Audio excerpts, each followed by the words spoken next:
The fact that even the teachers bully Tadano, it both rubs me the wrong way, but is hilarious for the show. Like, this boy just can't catch a break. I mean, on the flip side, Komi very much loves him above all others, so it definitely compensates for a lot of the shortcomings in his school life. But that scene with the teacher just laughing that Tadano's doing all his work, I'm like, holy shit, there's some scumbags in this school, I have to admit. But the past two episodes, 9 and 10, that I'm covering here, really were fun watching back to back. And this is probably what I'm going to do for the last couple episodes as well, do 11 and 12 in one video, just to make it nice and easy for me.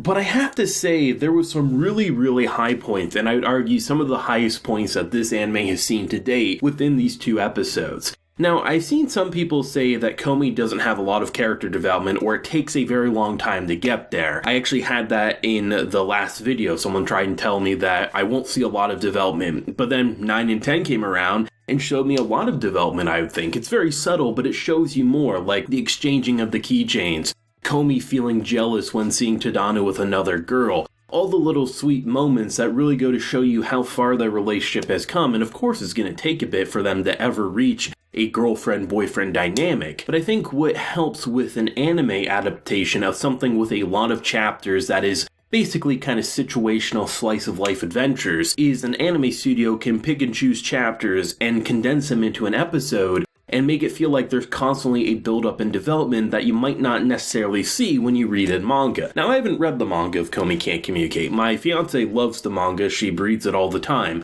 However, for myself, I really don't have any knowledge just based on things I've heard secondhand. But I really do appreciate the fact that the anime is clearly making sure each episode feels chock full of laughs, sweet moments, but also a steady build-up with the main two's pairing. And that really helps make an adaptation feel worthwhile, and not just something that's there just for marketing purposes. My absolute favorite point was without a doubt the jealous Komi stuff. Smash Bros was a very close second. So we'll talk about jealous Komi real quick, because that's something we really haven't experienced, because most of the time when it comes to the dynamic with Tadano and Komi is that people either are kind of okay with Tadano and would just put work on him, or they'll try to kill him. Like, those are pretty much the two likelihoods of someone interacting with them, as they also are head over heels for Komi. But have someone pop up and actually recognize that this boy is literally being bullied and just is killing himself for all this work and just wanted to help him. At first I wasn't exactly sure if it was that maybe she had romantic feelings for him, or if it was just honestly just a good-natured heart. And it kind of feels like she was just a good person who wanted to be more of a big sister, but at the same time recognizing that she was eventually getting in the way of Tadano and Komi,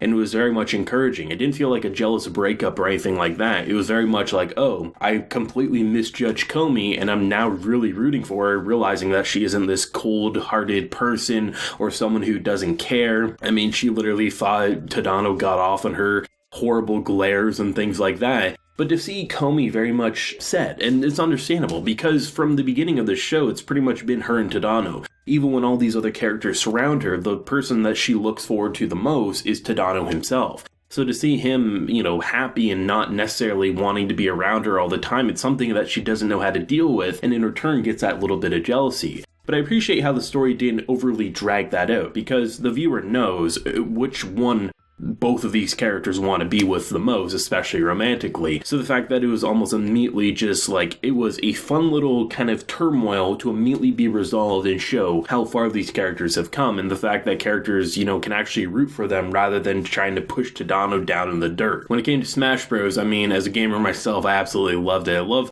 just seeing the names from the posters in, the Chuni's room, to just like the way they very much, in some ways, almost ruined Mario for me, seeing the character designs. But seeing the idea of just having two gamers just go really at it, just trying to kick each other's ass. Tadano teaching her how to use the controls, accidentally uses the shaking of the mud move, to then hits, and I'm just like, you know what? Even if you don't care about video games or you're a big fan of them, it's just such a great moment, because no matter what, you're going to fit into one of the two groups. Either the Komi group not knowing how to pick up a controller and use it, or the other group who's very much in the, oh my god, I'm going to kick your ass. And the fact of the matter is, especially in games like Smash Bros, I mean, if you've ever been around a group of four, there's always at least one person who has no idea what they're doing, either first time they're picking up the controller, whether it's, you know, someone's girlfriend, boyfriend, whatever it is, and then the others are really in it, and then you usually have the fourth person kind of being like a pretty decent gamer, but not all that into it, and usually is helping the newcomer and something like that. The only difference is it's usually not Komi's situation where they completely let the person be okay. They usually take them out very quickly and then they continue on, but I digress.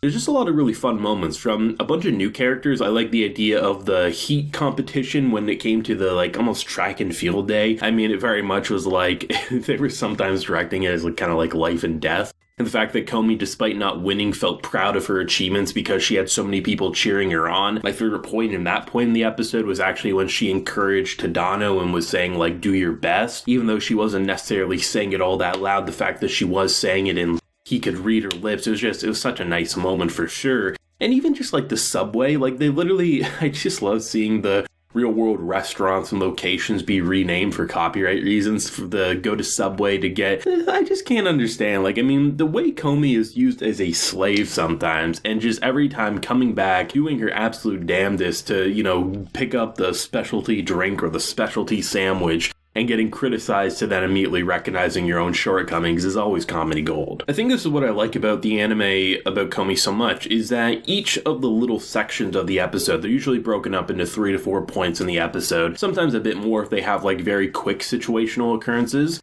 But the idea of just having all these different moments of Komi really, I mean, comparing where she's at by the time episode 10 ends, looking at where she started out in episode 1, I mean, she literally couldn't interact with anyone. And now people that she was jealous of, thinking that they were trying to steal Tadano away from her, and feeling like maybe she's not worthy of Tadano, immediately she can say apologies for not interacting with you. And even if characters find it amusing and things like that, she can still feel like she's growing as a person. Like, just look at the photo situation, right? Despite them all getting their pictures taken and they're all doing all these different goofy faces and it looks silly and hilarious, and she does the same face in every picture, despite not maybe physically responding, the fact that she's going out with friends is something she's always dreamed of. And I think that's a really great point to her character development, but also further showing that despite having all these friends, the one that started out with her, Tadano, is someone she's never going to toss away. And I think that's really great, and it really goes to show how far the character building has gone, and a show that easily could have just been situational, cute, funny moments, or even what the hell moments, are you trying to kill my boy? But this show really did impress me with so many different ways of kind of like condensing chapters and